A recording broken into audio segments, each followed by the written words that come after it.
चलिए आज हम आगे स्टार्ट करते हैं फंक्शन। देखिए फंक्शंस क्या होता है। अब देखिए फंक्शन, जैसे कि आपने रिलेशन चैप्टर में रिलेशन पढ़ा था, फंक्शन इज बेसिकली हम बोल सकते हैं स्पेशल टाइप ऑफ रिलेशन। ठीक है, स्पेशल टाइप ऑफ रिलेशन। अब स्पेशल टाइप ऑफ रिलेशन या special kind of relation, function is a special. तो क्या स्पेशल है इस फंक्शन में? तो देखिए रिलेशन हमने देखा था कि मान लीजिए एक सेट ए है, एक सेट बी है, तो ए क्रॉस बी का सबसेट होगा। जो रिलेशन है ये हमेशा एक सबसेट होगा किसका? ए क्रॉस बी का। तो जाहिर सी बात है कि जो फंक्शन है वो भी एक सबसेट होना चाहिए ए क्रॉस बी का। अब इसमें स्पेशल क्या है कि देखिए रिलेशन में हमने कोई एज सच रूल डिफाइन नहीं किया था, लेकिन इस फंक्शन में हमने कुछ रूल्स डिफाइन किए हुए हैं। वो रूल्स क्या डिफाइन किए हुए हैं? रूल्स हमने ये डिफाइन किए हुए हैं कि फंक्शन में जो मान लीजिए ये एक सेट ए है, मैं आपको एक एग्जांपल देके बताता हूँ। Suppose this is some set and let's say this is some set, ठीक है ना, this is some set B, और यहाँ पे मेरे पास कुछ एलिमेंट है A B C and D, और लेट्स से यहाँ पे कुछ एलिमेंट है 1 2 3 4 5 6 7 8 व्हाटएवर, ठीक है ना, ये है। तो रिलेशन क्या था कि ये ए जो है जैसे कि 2 के साथ रिलेट करना, बी जो है 2 के साथ रिलेशन हो गया, बी जो है 3 के साथ भी रिलेशन हो गया, बी 4 के साथ भी। जैसे कि हमने रिलेशन में क्या देखा था, रिलेशन हमें ऐसे मिल सकता है like A comma 2 and let's say B comma 2, B comma 3, है ना, B comma 4 and so on. ठीक है, मान लीजिए ये वन ऑफ द रिलेशन है। तो रिलेशन में हो क्या रहा था, ये जो सेम एलिमेंट बी है वो 2 के साथ भी रिलेटेड है, 3 के साथ भी रिलेटेड है, 4 के साथ भी रिलेटेड है, जो भी रिलेशन हमने डिफाइन किया होगा, ठीक है ना। अच्छा, रिलेशन में ये भी हो रहा था कि इस पूरे सेट में से मैंने बस 2 का ही रिलेशन निकाला, बाकी एलिमेंट्स को छोड़ दिया। लेकिन फंक्शन में स्पेशलिटी क्या है कि पहली चीज़ तो ये जो फर्स्ट ब्लॉक है इसको मैं खाली नहीं छोड़ सकता। ठीक है, फंक्शन की रिक्वायरमेंट है कि ये जो फर्स्ट सेट है, ठीक है, ये खाली नहीं होना चाहिए। खाली नहीं होना चाहिए माना इसका जो हर एलिमेंट है वो किसी ना किसी के साथ रिलेटेड हो। इस पहले सेट का हर एलिमेंट किसी ना किसी के साथ रिलेटेड होना चाहिए। ठीक है, पहली condition, every element of first set is related. ठीक है, और दूसरी कंडीशन है कि यूनिकली रिलेटेड।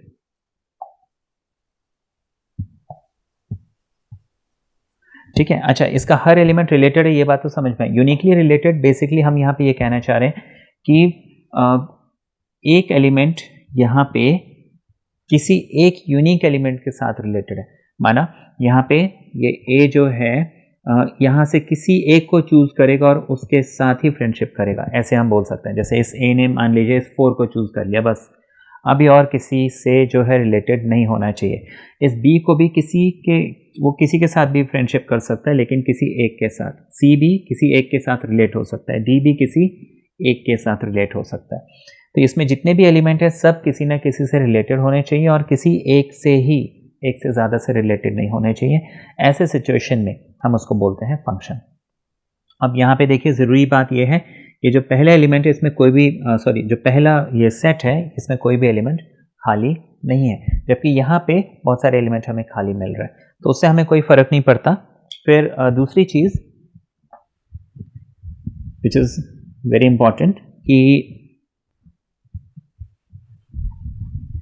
ये तो हमने देखा बेसिक एग्जाम्पल। यहाँ पे मान लीजिए मैं एक और सिनेरियो ले लेता हूँ। लेट्स से ए बी और सी पहले सेट में हमारे पास हैं, एंड लेट्स से यहाँ पे 1 2 3 4 5 6 7 8 ऐसे दिया हुआ है। अब ए जो है 3 के साथ रिलेटेड है, ये बी जो है ये 3 के साथ रिलेटेड है, ये सी जो है ये 5 के साथ रिलेटेड है। अब देखिए ए के पास ए जो है 3 से रिलेटेड है, ठीक है, बी भी तो 3 से रिलेटेड है, क्या इसको हम फंक्शन बोलेंगे? तो देखिए फंक्शन में ये अलाउड है, मतलब अलग अलग एलिमेंट किसी एक के साथ रिलेट हो रहा है, मान लीजिए सी भी इसके साथ रिलेट हो जाता 5 के बजाय, तो भी हम इसको फंक्शन बोलेंगे, ठीक है ना। बट कंडीशन यहाँ की यह है कि यहाँ का हर एलिमेंट जो है सिर्फ एक के साथ ही रिलेटेड होना चाहिए, A3, B3 एंड लेट्स से C3। माना फंक्शन में आपको कभी भी जो फर्स्ट एलिमेंट है ना, ये जो ऑर्डर्ड पेयर है उसमें जो फर्स्ट नंबर होता है पेयर में, वो कभी भी रिपीट होता हुआ नहीं मिलेगा।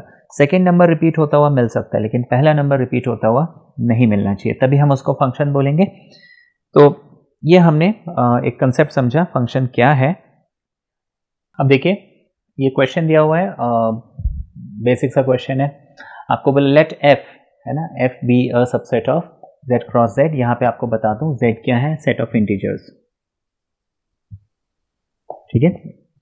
तो सेट ऑफ ऑल इंटीजर्स। अब आपको बोला है कि let f be a subset of z cross z defined by, definition यहाँ पे क्या दी हुई है, f is equal to a b comma a plus b such that a और बी दोनों क्या है, सम इंटीजर है। तो अब आपको बताना है कि क्या f कोई फंक्शन है या नहीं। अब देखिए फंक्शन के लिए हमने क्या कंडीशन बताई कि जो एक एलिमेंट है वो किसी एक के साथ ही मैप होगा, है ना, मैपिंग हम यहाँ पे बोलते हैं। तो एक एलिमेंट के साथ ही मैप होगा, माना एक एलिमेंट, जैसे कि हमने यहाँ पे समझा था अभी पीछे कि ए बी सी है और लेट्स से यहाँ पे 1 2 3 4 5 है, तो ए जो है 1 के साथ ही होना चाहिए, बी किसी एक के साथ ही होना चाहिए, सी भी किसी एक के साथ, माना हर एलिमेंट का एक इमेज होना चाहिए, एक से ज़्यादा इमेज नहीं होना चाहिए, और यहाँ पे कोई भी एलिमेंट खाली नहीं होना चाहिए। और उसको सिंपल तरीके में हमने क्या समझा था, इसमें जो पहला नंबर है ये रिपीट नहीं होना चाहिए। फंक्शन तभी कहलाएगा जब पहला नंबर रिपीट नहीं होना चाहिए, ठीक है। अगर रिपीट होता है तो फिर हम उसको फंक्शन नहीं कह सकते। अब यहाँ पे हम देखते हैं, देखिए अगर मुझे एक भी ऐसी चीज़ मिल जाए, अब देखिए यहाँ पे ए और बी क्या है, कोई भी दो नंबर्स हैं, तो मैं जैसे कि कोई ऐसा नंबर ले लेता हूँ जिसके कोई कॉम्पोजिट नंबर ले लेता हूँ। देखिए जब ऐसे क्वेश्चंस आते हैं आप कोई कॉम्पोजिट नंबर लेके देखिए। अभी कॉम्पोजिट नंबर वो होता है जो प्राइम नंबर नहीं होता है, माना जिसका जो खुद के टेबल में भी आता है, 1 के टेबल में आता है, और कम से कम एक नंबर और हो। तो देखिए 1 2 3 4, तो ये 4 जो है क्या है, कॉम्पोजिट नंबर है, क्योंकि 4 की टेबल में आता है, 1 की टेबल में आता है, 2 की टेबल में भी आता है, तो 4 इज नॉट अ प्राइम। तो हम इस कॉम्पोजिट नंबर को लेके देखते हैं। तो देखिए अब मुझे मालूम है 4 इंटू 1 4 होता है, ठीक है, एंड 2 इंटू 2 भी 4 होता है। तो यहाँ पे हम क्या करते हैं कि पहले तो a is equal to 4 and b is equal to 1 लेते हैं। तो हमारे पास हो जाएगा 4 1 ये क्या होना चाहिए, पहला एलिमेंट क्या है, a इंटू बी, यानी 4 इंटू 1 4। अच्छा, दूसरा एलिमेंट क्या है, a प्लस बी, यानी कि 4 प्लस 1 दैट इज 5। अच्छा, अब नेक्स्ट एलिमेंट, नेक्स्ट केस में मैं a को भी 2 ले लेता हूँ और b को भी 2 ले लेता हूँ, ठीक है ना। तो यहाँ पे 2 इंटू 2 4 एंड लेट्स से 2 प्लस 2 4, ठीक है। एंड देखिए ये 4 जो है दो अलग अलग एलिमेंट के साथ मैप कर रहा है, या फिर अगर यहाँ पे हम ये कहना चाहते हैं कि नहीं ये a और b जो है डिफरेंट नंबर होने चाहिए। मान लीजिए अगर आपको ऐसा क्वेश्चन दिया भी होता है कि a and b must be different number, तो ऐसे केस में चलिए हम थोड़ा सा नंबर और आगे ले लेते हैं। लाइक देखिए 1 नहीं मिला, 2 3 से भी बात नहीं बन रही, 4 5 6 से तो बात बन रही है। 6 जो है 6 की टेबल में आता है, 2 की टेबल में आता है, 3 की टेबल में आता है, 1 की टेबल में आता है। चलिए 6 को हम देख लेते हैं। अब देखिए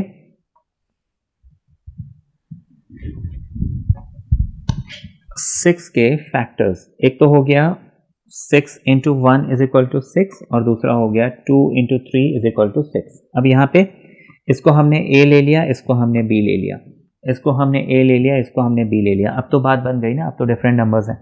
तो 6 1 6, और इस रूल के हिसाब से पहला एलिमेंट मल्टीप्लाई होना चाहिए, दूसरा एलिमेंट ऐड होना चाहिए, यानी 6 प्लस 1 हमें 7 मिल गया। अच्छा, अब दूसरी चीज़, जब हम a को 2 और b को 3 लेंगे तो 2 3 6 और 2 प्लस 3 5, तो ऐसे हम और भी बना सकते हैं, लेकिन फिलहाल देखिए यहाँ पे देखने वाली बात है कि ये जो पहला वाला नंबर है, जैसे कि हमने कंडीशन बोली थी फंक्शन की कि पहला नंबर रिपीट नहीं होना चाहिए, लेकिन यहाँ पे पहला नंबर क्या हो रहा है, रिपीट हो रहा है। रिपीट हो रहा है तो मैं इसको क्या बोलूँगा, it is not a function, ठीक है ना। तो ये जो डेफिनेशन दी हुई है, it is not a function, because ये हम एग्जाम्पल दे देंगे कि भाई 6 इंटू 6 1 6 और 6 + 1 7, 2 3 6 एंड 2 + 3 5। तो the same number 6 has 2 images, है ना, 2 इमेजेस, तो it is not a function, है ना, क्योंकि 2 इमेज कभी भी नहीं होनी चाहिए।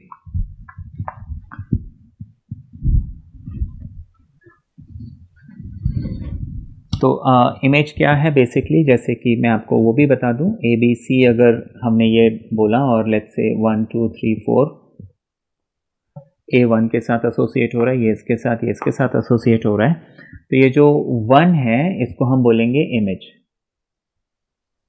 ऑफ दिस A, है ना। 3 is image of B, 5 is image of C, ठीक है ना, ये जो है इमेज कहलाते हैं, ठीक है। इसके बाद अब देखिए सेट को हम डिस्क्राइब कैसे करते हैं, again that is really really important.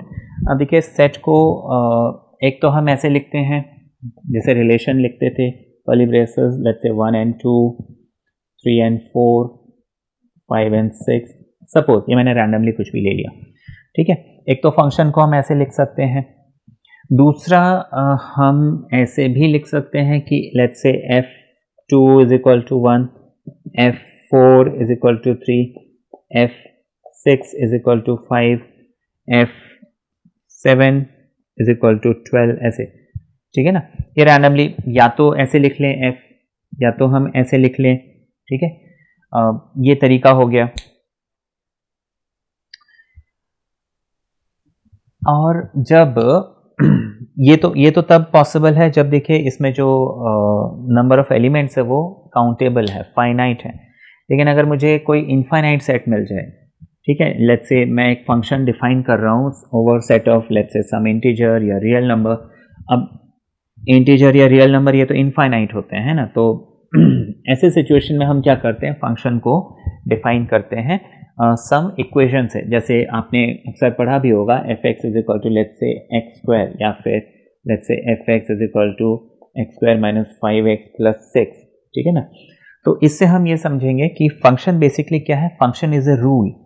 Function और कुछ नहीं, सिर्फ एक रूल है, और जो भी रूल मुझे बोला होगा उस रूल में मैं कुछ कुछ नंबर डालते जाऊंगा और मुझे उसके अकॉर्डिंग एक रिजल्ट मिल जाएगा। वो दोनों आपस में इस रूल से जुड़े हुए हैं। जैसे मान लीजिए मैं f(x) = x² बोलता हूँ, सिंपल। अब मैं यहाँ पे बोलता हूँ कि for all natural number n to n, ठीक है ना, all natural number n to n, ये एक फंक्शन डिफाइन किया हुआ है f(x) = x²। तो अब मैं यहाँ पे क्या करता हूँ, ये मैंने रूल डिफाइन कर दिया, ठीक है ना, f(x) = x², मैंने एक रूल डिफाइन कर दिया। अब मैं यहाँ पे x = कोई नंबर डालता हूँ, है ना, नेचुरल नंबर डालता हूँ। तो मैंने यहाँ पे क्या किया, x = 1 डाला, तो f1 मुझे क्या मिल जाएगा, 1 का स्क्वायर यानी कि 1। मैं x = 2 डालता हूँ तो मुझे f2 क्या मिल जाएगा, रूल क्या कहता है, 2 का स्क्वायर यानी कि 4। ऐसे ही मैं जब x3 डालता हूँ तो मुझे f3 कितना मिल जाएगा, 3 का स्क्वायर यानी कि 9, ठीक है। तो अब मैं इस फंक्शन को कैसे लिख सकता हूँ, लाइक 1 1 के साथ लिंक्ड है, 2 4 के साथ, 3 9 के साथ, एंड सो ऑन, ठीक है ना। तो यहाँ पे ये फंक्शन बेसिकली क्या है, ये रूल है, और वो रूल क्या है, x², मतलब जो पहला एलिमेंट है उसको स्क्वायर कर दो, मुझे दूसरा एलिमेंट मिल जाएगा, एंड सो ऑन। मतलब ये just one of the simplest example है। तो function is nothing but a rule, set ए से सेट बी की तरफ, और कई बार जो है दोनों सेट सेम होते हैं, तो इसी सेट से इसी सेट के बीच में जो रूल होगा, है ना, क्योंकि देखिए यहाँ पे क्या है, दोनों ही नेचुरल नंबर मिल रहे हैं। आगे हम समझते हैं फंक्शन में कुछ चीज़ें। लेट्स से ये मैंने a b c 1 2 3 4 5 ये दिया हुआ है। अब देखिए a जो है सपोज 1 से लिंक्ड है, b 2 से, एंड लेट्स से c 5 से, and let's say this is set a, this is set b। तो इसको हम लिखते हैं f मैप्स, ठीक है, a to b। इसको हम रीड कैसे करेंगे, f maps a to B, ठीक है ना, एफ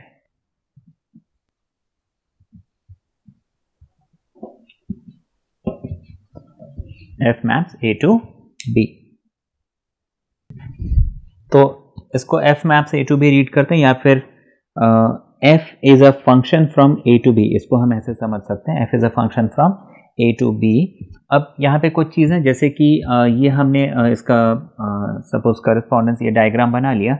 अब यहाँ पे ये जैसे कि 5 2 1, इनको हम बोलेंगे इमेज। तो बेसिकली ये जो 5 है, 5 इज इमेज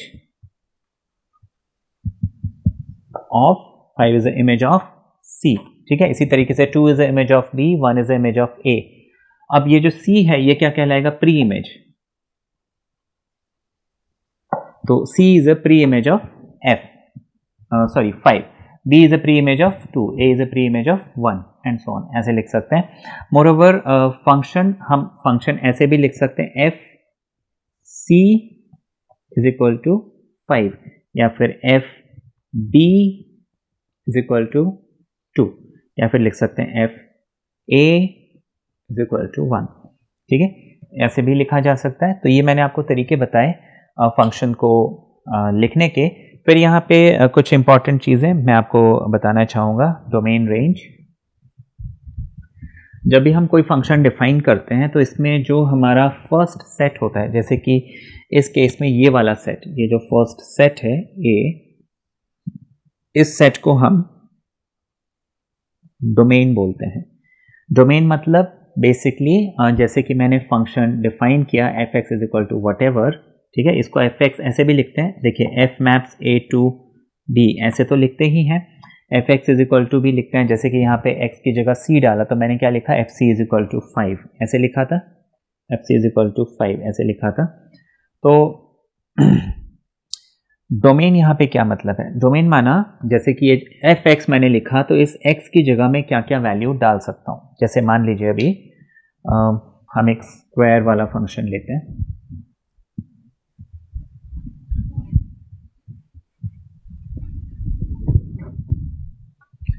सपोज सेट ए है, लेट्स से 1 2 3 and 4, let's say set B है 1 2 up till 100, ठीक है। अब मैंने फंक्शन क्या डिफाइन किया हुआ है, F maps A to B, है ना। फंक्शन क्या है, F X is equal to X square, ठीक है, मैंने फंक्शन डिफाइन किया F X is equal to X square, जहाँ पे एक्स जो है वो सेट ए में है और एफ एक्स जो है वो सेट बी में है ऑब्वियसली। तो यहाँ पे x जो है सेट A में है, तो x क्या क्या वैल्यूज ले सकता है, 1 ले सकता है, 2 ले सकता है, 3 ले सकता है, 4 ले सकता है। ऐसा क्यों, क्योंकि सेट A में और कोई एलिमेंट है ही नहीं। तो यहाँ पे डोमेन का मतलब क्या है कि मैं इस फंक्शन में x की जगह क्या क्या इनपुट दे सकता हूँ। जैसे फंक्शन को कई लोग या कई बुक्स में लिखा हुआ है, function is basically a machine जिसमें आप कुछ इनपुट करते हो और मुझे कुछ डिजायर्ड आउटपुट मिलता है। तो इस x में मैं क्या क्या इनपुट कर सकता हूँ उसको हम डोमेन बोलते हैं। तो हमेशा फंक्शन के केस में ये जो फर्स्ट सेट होता है इसको हम बोलते हैं डोमेन, ठीक है। अब फर्स्ट सेट हो गया डोमेन। ये जो सेकंड सेट होता है जहां पे वो मैप हो रहा है ना, जहां पे इमेजेस पड़ी हुई हैं, इसको हम ध्यान रखिएगा कोडोमेन बोलेंगे, कोडोमेन बोलेंगे, ध्यान रखना, this is domain and that is codomain. अब देखिए मैं इस फंक्शन को जब मैं बनाऊंगा तो हम रिलेशन के फॉर्म में देखिए कैसे भी लिख सकते हैं ना, रिलेशन के फॉर्म में कॉमा कॉमा करके भी लिख सकते हैं। तो 1 1 का स्क्वायर 1, 2 2 का स्क्वायर 4, 3 3 का स्क्वायर 9, 4 4 का स्क्वायर 16। फंक्शन हमने यही डिफाइन किया था F X equals to X square, ठीक है ना। और a क्या है 1 से 4 और b है 1 से 100। तो फंक्शन जो है मुझे क्या मिल गया, अकेला अगर मैं f लिख रहा हूं तो ऐसे लिखूंगा, या फिर इसको हम ऐसे भी लिख सकते हैं, f1 is equal to 1, f2 is equal to 4, f3 is equal to 9 and f4 is equal to 16। ऐसे भी लिख सकते हैं, ऐसे भी लिख सकते हैं, ठीक है। अब यहाँ पे ये जो सेट A है ये तो हो गया डोमेन। ये जो सेट B 1 से लेके 100 तक का, इसको हम बोलेंगे कोडोमेन। और इस फंक्शन को जब मैंने सॉल्व किया तो मुझे ये ऐसे इस फॉर्म में मिला, या फिर f1 मुझे 1 मिला, f2 मुझे 4 मिला, f3 मुझे 9 मिला, f4 मुझे 16 मिला। तो ये जो मुझे मिलने वाली वैल्यू है, यानी जो मेरे आउटपुट है कि मैंने इसमें एक्चुअली में 1 2 3 4 पुट किया तो मुझे क्या निकला, क्या रिजल्ट मुझे मिला, 1 4 9 एंड 16। इसके सेट को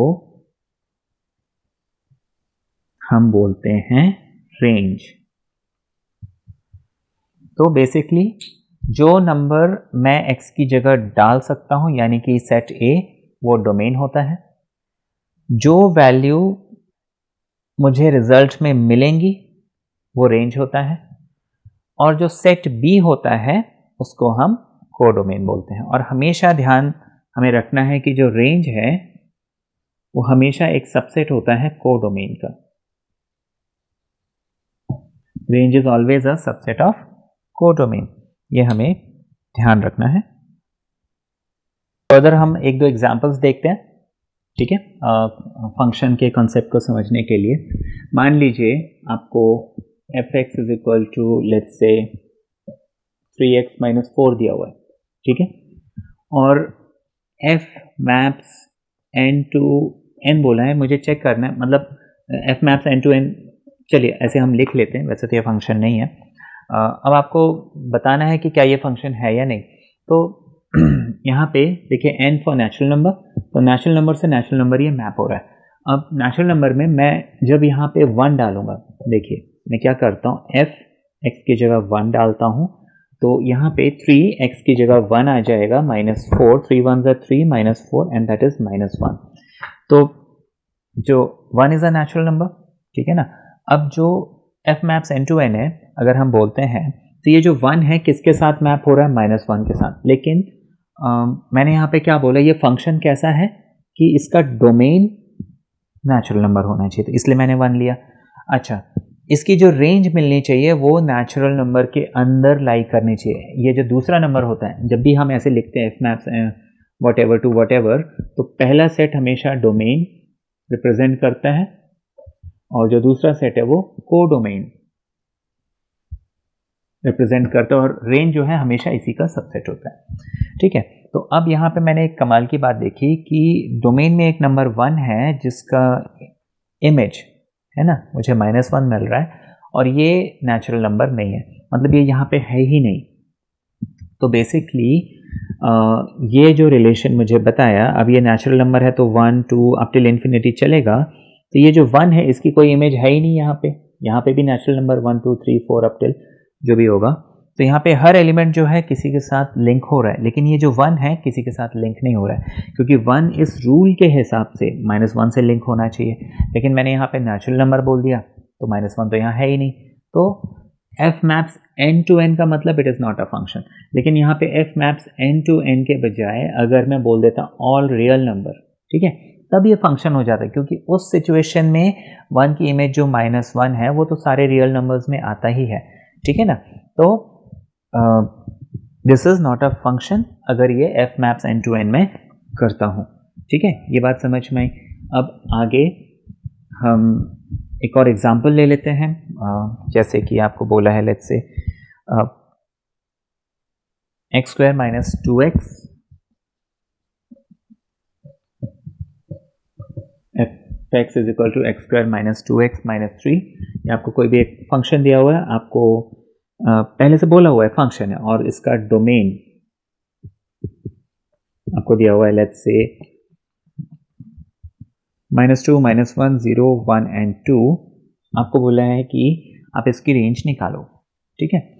आपको बोला है कि this function it let's say this function maps from a to all let's say integers, ठीक है, ये सभी इंटीजर्स में मैप हो रहा है, एंड आपको क्या करना है, इसका डोमेन निकालना है, ठीक है। और भी कुछ क्वेश्चन हम उसमें देख लेंगे। तो सबसे पहले तो हम इसमें देखते हैं domain, I am sorry not domain, range निकालना है। डोमेन तो ये है हमारे पास ऑलरेडी, ये तो डोमेन है हमारा, सॉरी माय मिस्टेक। मुझे क्या करना है, रेंज निकालना है, ठीक है। तो अब देखिए इस क्वेश्चन को मैं कैसे करूँगा। अब इस क्वेश्चन को सॉल्व करने के लिए हम सिंपल सी बात, मुझे ऑलरेडी बोला हुआ ये फंक्शन है, मैं क्या करता हूँ, मुझे ये रूल दिया हुआ है क्या, एफ एक्स इक्वल्स टू ये x square minus 2x minus 3, तो मैं ये सारी वैल्यूज है ना f माइनस 2 निकालता हूँ। तो देखिए एफ एक्स अगर ये है तो f माइनस 2 क्या हो जाएगा, माइनस 2 का ये जहाँ जहाँ x दिख रहा है वहाँ पे आप माइनस 2 डाल दीजिए, तो माइनस 2 का square minus 2 into minus 2 minus 3, इसको हम सॉल्व करेंगे, माइनस 2 का स्क्वायर हो जाएगा 4 माइनस माइनस प्लस 2 2 ज़ा 4 माइनस 3, ये हो जाएगा 4 प्लस 1 5, ठीक है। अच्छा, अब इसके बाद हम निकालेंगे f माइनस 1, माइनस 1 दिया हुआ है, दोबारा वही काम करेंगे, एक्स स्क्वायर की जगह हम माइनस 1 का स्क्वायर लिख लेंगे, फिर माइनस का साइन, 2x की जगह माइनस 1 लिख लेंगे, माइनस 3, तो 1 माइनस 1 का स्क्वायर 1 रहेगा, माइनस माइनस प्लस 2 1 ज़ा 2 and minus 3, 2 plus 1 is 3, 3 minus 3 हो जाएगा 0, ठीक है, ये हमने लिखा। अच्छा, अब मैं f0 की वैल्यू निकालता हूँ, दोबारा मुझे वही काम करना है, एक्स स्क्वायर की जगह 0 माइनस 2, एक्स की जगह 0 माइनस 3, ये 0 हो गया, ये 0 हो गया, मेरे पास माइनस 3 बचा। अच्छा, अब मैं f1 निकालता हूँ, तो उसके लिए क्या करूँगा मैं, x की जगह 1, 2 इंटू एक्स की जगह 1 माइनस 3, ये हो जाएगा 1 माइनस 2 1 ज़ा 2 माइनस 3, 3 और 2 5, इसे 1 गया, ये हो गया नेगेटिव 4। अच्छा, f2 निकालना है, तो f2 हम निकालते हैं, f2 दोबारा मुझे यहाँ x की जगह 2 पुट करना है, 2 इंटू 2 माइनस 3, ये हो जाएगा 4 माइनस 4 माइनस 3, 4 4 कैंसिल हो जाएगा, मुझे माइनस 3 मिलेगा, ठीक है। तो बेसिकली मुझे जब मैंने माइनस 2 रखा तो मुझे उसकी करस्पॉन्डिंग वैल्यू 5 मिल गई, जब मैंने माइनस 1 रखा मुझे 0 मिल गया, जब मैंने 0 रखा मुझे माइनस 3 मिल गया, एंड जब मैंने 1 रखा मुझे माइनस 4 मिला, और जब मैंने 2 रखा तो मुझे अगेन माइनस 3 मिल गया, ठीक है ना। तो यहाँ पे जो रेंज है, जैसे कि मुझे रेंज निकालनी थी,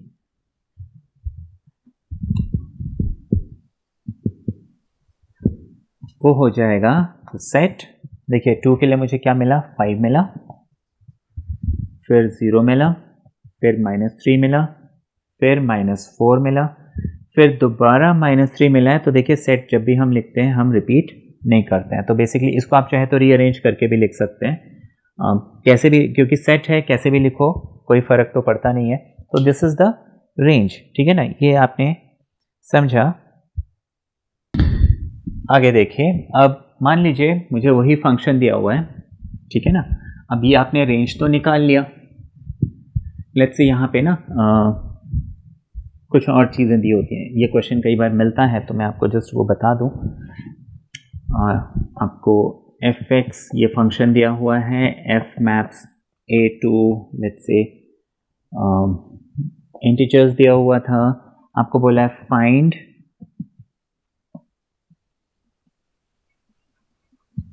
प्री इमेज ऑफ 3, ठीक है ना, आपको प्री इमेज निकालनी है किसकी, 3 की, है ना, 3 माइनस 3।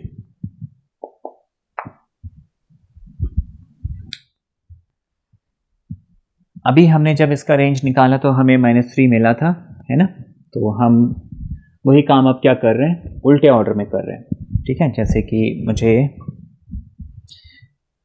माइनस 3, मुझे अभी जब हमने रेंज निकाला माइनस 3 मिला, अब मुझे उल्टा क्वेश्चन पूछा है, मुझे बोला है कि माइनस 3 का प्री इमेज निकालो। अब ये काम मैं कैसे करूँगा, तो देखिए आपको बोला माइनस 3 का प्री इमेज, अब अगर मैं मैपिंग करूँ तो मुझे मालूम है यहाँ पे कहीं ना कहीं रेंज होगा, ये सारा का सारा डोमेन हो गया, यहाँ पे कुछ एलिमेंट्स होंगे, यहाँ पे कुछ एलिमेंट्स होंगे, ये किसी के साथ मैप हो रहा होगा, ये जो एलिमेंट जिसके साथ मैप हो रहा है उसको इमेज बोलते हैं, और उसके करस्पॉन्डिंग जो यहाँ एलिमेंट होगा उसको प्री इमेज बोलते हैं। तो बेसिकली मुझे अब उल्टा काम, ये वैल्यू दी है मुझे ये निकालना है, तो यहाँ पे फंक्शन का जो मुझे रूल दिया हुआ है, ये रूल दिया हुआ है, यहाँ पे ये वैल्यू जो है हमेशा क्या होती है, एफ एक्स जो है इमेज होती है, और यहाँ से हमें प्री इमेज जो है बेसिकली x होता है और fx जो है इमेज होता है। आप यही ध्यान रखिए, x जो है image, sorry pre image, x is pre image and fx is image. किसी भी फंक्शन को जब हम ब्रैकेट्स में लिखते हैं ऑर्डर्ड पेयर के फॉर्म में, तो हमेशा x कॉमा fx, ठीक है, x कॉमा fx, तो यानी कि x जो है प्री इमेज होना चाहिए, fx जो है इमेज होना चाहिए। अब देखिए हम क्या करेंगे, क्योंकि यहाँ पे fx क्या है, इमेज है, और मुझे बोला है कि इस -3 का प्री इमेज निकालना है। अंडरस्टूड है, -3 क्या होना चाहिए, इमेज होना चाहिए। तो मैं इस इमेज को इमेज की जगह पुट कर दूंगा, यानी कि मुझे इनडायरेक्टली कहा जा रहा है fx आपका -3 है, तो मैंने इस fx की जगह -3 पुट कर दिया और इस इक्वेशन को एज इट इज लिख लिया। सॉरी, अच्छा अब मैं क्या करूँगा, इसको सिंप्लीफाई करता हूँ। तो ये -3 वहाँ जाएगा, ये हो जाएगा x² - 2x -3 था, ये उधर आके +3 बन जाएगा। इस तरफ मुझे 0 मिल जाएगा, 3 and 3 कैंसिल, x² - 2x मुझे 0 मिल गया। x यहाँ कॉमन लेते हैं तो x - 2 बचेगा इज इक्वल टू 0, तो x इज इक्वल टू 0 और x - 2 इज इक्वल टू 0, यानी कि x इज इक्वल टू 2। ठीक है, x is equal to 0, x - 2 अगर 0 है तो x इज इक्वल टू 2 होना चाहिए। तो मुझे -3 की प्री इमेज क्या मिल गई, 0 and 2 मिल गई। ठीक है, लेट अस से मुझे रैंडमली क्वेश्चन पूछा होता कि लेट्स से यहाँ पे a के बजाय हम लेट्स से इंटीजर ले लेते हैं, f maps integer to integer. ठीक है, और आपको पूछा है कि 6 का प्री इमेज है या नहीं, है ना, 6 का प्री इमेज है या नहीं, ये क्वेश्चन पूछा है। Does a pre image of 6 exist और नॉट, है ना, या फिर is 6 a part of range और नॉट, ऐसे कुछ भी। अब मुझे चेक करना है कि क्या 6 का कोई प्री इमेज है। तो मैं यहाँ पे क्या करूँगा, 6 again 6 is equal to x² - 2x - 3 लिख लूँगा। मैं इसको सॉल्व करता हूँ, इस 6 को वहाँ शिफ्ट कर देता हूँ, तो ये हो जाएगा x² - 2x - 3, 6 वहाँ जाएगा, -6 इज इक्वल टू 0, ये हो जाएगा x² - 2x plus and this is 9, ये हमें इक्वल टू 0 मिला। अब देखिए इसका मिडिल टर्म तो स्प्लिट हो नहीं रहा, तो हम इसको फॉर्मूला लगा लेते हैं, -b प्लस और minus √b² - 4ac upon 2a। ठीक है, a यहाँ पे कितना है 1, b यहाँ पे कितना है -2 एंड c यहाँ पे कितना है -9।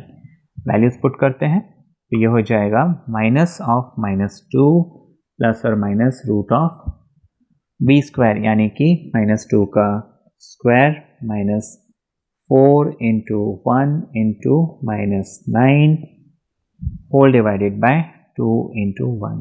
ठीक है, ये मिल गया। इसको फर्दर सिंप्लीफाई करते हैं,